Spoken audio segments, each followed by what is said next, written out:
আলাইকুম, আরো একটা মিনি ব্লগে আপনাদের সবাইকে স্বাগত জানাচ্ছি। তো আজকে আপনারা দেখতে পাচ্ছেন সকালবেলায় ঘুম থেকে উঠে আসলে অফিসের উদ্দেশ্যে রওনা দিলাম। তো ওই সময়ে এসে মেট্রো রেল স্টেশনে এসে দেখি যে প্রচুর পরিমাণ ভিড়। তো আসলে বাংলাদেশের ইতিহাসে এর আগে আমি মেট্রো রেলে অনেক জার্নি করেছি, বাট আজকের মতো আসলে এত ভিড় আমি কোনো সময়ে পাই নাই।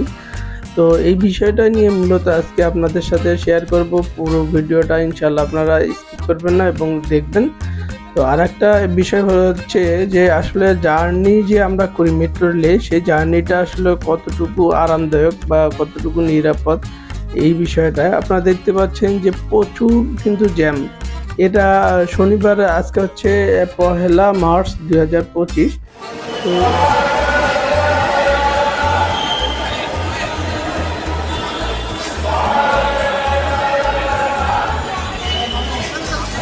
সেই জন্য কিন্তু এতটা জ্যাম। আপনারা দেখতে পাচ্ছেন অনেক পরীক্ষার্থী বা শিক্ষার্থী তারা কিন্তু পরীক্ষা দিতে যাবে। এই জন্য আজকে একবারে এত পরিমাণ জ্যাম, আসলে খুবই কষ্টকর একটা জার্নি হলো। আপনারা দেখতে পাচ্ছেন মেট্রোলে প্রচুর পরিমাণে জ্যাম।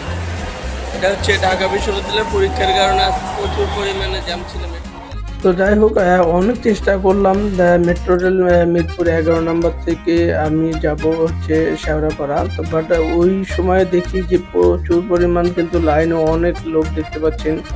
তো এসে দেখি অনেক লোক দাঁড়িয়ে আছে, বাট আমি কোনো ভাবে উঠতে পারছিলাম না। তো অনেক সময়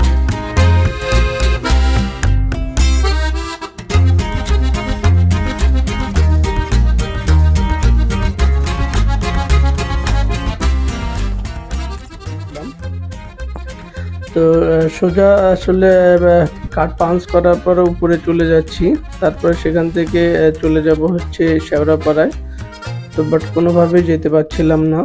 যাই হোক, এরকম ট্রাভেল ভিডিও আপনারা দেখতে পাচ্ছেন যে অনেক কিন্তু জ্যাম এবং হঠাৎ মাঝে মাঝে যে মেট্রো রেলের যে জার্নিটা আমরা বলি, মেট্রো রেলে কিন্তু স্বস্তিদায়ক জার্নি, আসলে স্বস্তিদায়ক, বাট এটা কিন্তু অনেক সময় অনেক বিড়ম্বনার শিকার হতে হয়। দেখা যায় যে অনেক ভিড় থাকে।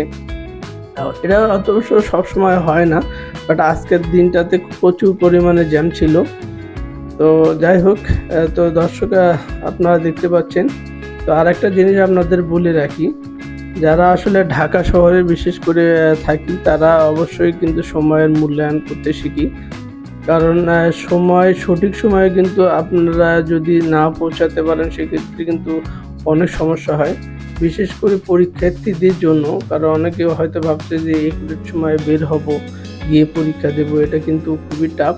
সেজন্য আপনাদের যারা বিশেষ করে ঢাকা শহরে পরীক্ষার্থী রয়েছেন বা শিক্ষার্থী রয়েছেন, তারা কোনো একটা জায়গার ডিসিশন নিতে গেলে অবশ্যই চেষ্টা করবেন যে মিনিমাম 1 ঘন্টা আগে বের হওয়ার জন্য।